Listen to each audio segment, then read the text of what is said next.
Здравствуйте, дорогие подписчики и гости канала. Надеюсь, что у вас все хорошо. Сегодня буду готовить абрикосовый конфитюр. В этом году абрикосов много, а этот рецепт – отличный способ быстро и просто заготовить абрикосы на зиму. У меня 1 килограмм абрикосов. Я их предварительно помыла, просушила и удалила косточки. Готовить буду конфитюр на пектине. А на пектине не рекомендуется готовить джем или конфитюр большими порциями. За раз можно готовить максимум 2 килограмма фруктов. Я хочу, чтобы в конфитюре присутствовали кусочки абрикосов, поэтому использую спелые, плотные абрикосы. Примерно 1/3 часть от общего количества нарезаю кубиком. Если вы будете использовать мягкие абрикосы, то у вас получится джем, так как кусочки разварятся, и консистенция джема получится гуще, чем у меня в видео, так как в переспевших абрикосах больше природного пектина, чем в твердых. Количество необходимых продуктов оставлю в описании под видео и в конце этого видео. Нарезанные абрикосы перекладываю в кастрюлю. Остальные абрикосы измельчаю при помощи блендера в пюре. Можно это сделать и погружным блендером, но так быстрее.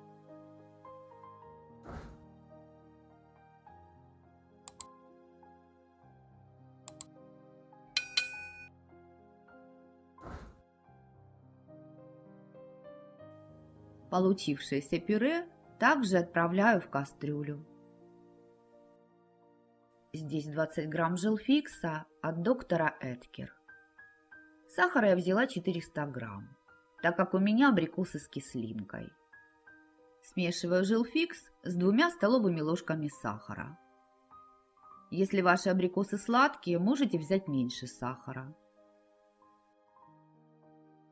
Жилфикс с сахаром добавляю к абрикосам и все тщательно перемешиваю, чтобы не было комочков жилфикса.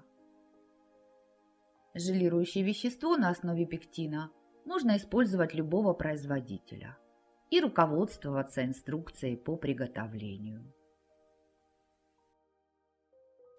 Ставлю кастрюлю на плиту и довожу абрикосы до кипения. В это время у меня в духовке стерилизуются банки и кипятятся крышки. Абрикосы закипели. Добавляю оставшийся сахар. Хорошо перемешиваю. И варю 3 минуты, постоянно помешивая, чтобы абрикосы не пригорели. Если вам нравится это видео, то ставьте пальчик вверх и напишите свое мнение о рецепте. Поделитесь видео с друзьями. Вы этим поможете развитию канала. Так как сахара я добавила меньше, чем указано в инструкции производителя, компенсирую его нехватку лимонной кислотой. Добавляю около 1/4 чайной ложки. Перемешиваю и готовлю еще 2 минуты. Лимонная кислота является отличным консервантом. При желании можете ее заменить соком половины небольшого лимона. Конфитюр с пектином можно варить не более 5 минут. При более длительной обработке пектин теряет свои свойства. Готовый конфитюр снимаю с плиты, убираю пенку и разливаю в горячие сухие стерильные банки. Лучше разливать в небольшие баночки, так как сладости, приготовленные с пектином, не следует хранить в большой посуде. От этого вещество размягчается.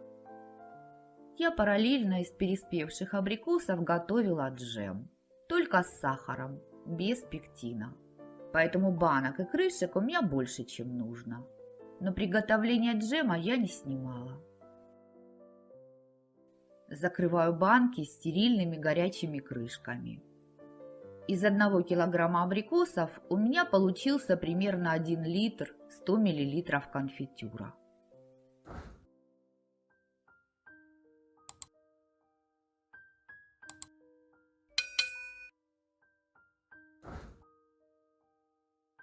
Хотя производитель крышек не рекомендует переворачивать банки, я это делаю. Переворачиваю банки буквально на 2 минуты, чтобы убедиться, что крышки не протекают. С крышками все нормально. Снова переворачиваю банки и оставляю их на столе до полного остывания. Банки я не укутываю. Вот такой конфитюр у меня получился. Его консистенция меня полностью устраивает. Мне густой джем был не нужен. В конфитюре видны небольшие кусочки абрикосов. Они не полностью разварились. Цвет конфитюра яркий, оранжевый, как солнышко. Вкус кисло-сладкий. Мой сын в детстве любил хлеб намазывать сливочным маслом. Сверху класть абрикосовое варенье. И есть такой бутерброд с чаем. Сейчас он любит вместо варенья намазывать хлеб джемом или конфитюром. Именно для этого я и готовила абрикосовый конфитюр. Кроме того, готовится он очень просто. И главное, быстро, что очень важно в реалиях сегодняшнего дня, так как у нас очень часто отключают электричество. Поэтому я снимаю только те рецепты, которые готовятся недолго. Думаю, что и хозяйкам, которые хотят заготовить абрикосы на зиму, но не хотят тратить на это много времени, этот рецепт будет интересен. Так что готовьте с удовольствием и приятного аппетита! Хранить конфитюр можно как при комнатной температуре, так и в прохладном месте, например, в холодильнике. Я храню всю домашнюю консервацию в погребе. Если вам было полезно это видео, то подпишитесь на канал. И не забудьте нажать на колокольчик, чтобы получать уведомления о новых видео.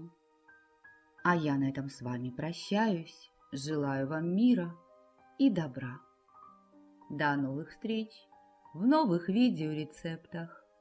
Пока-пока.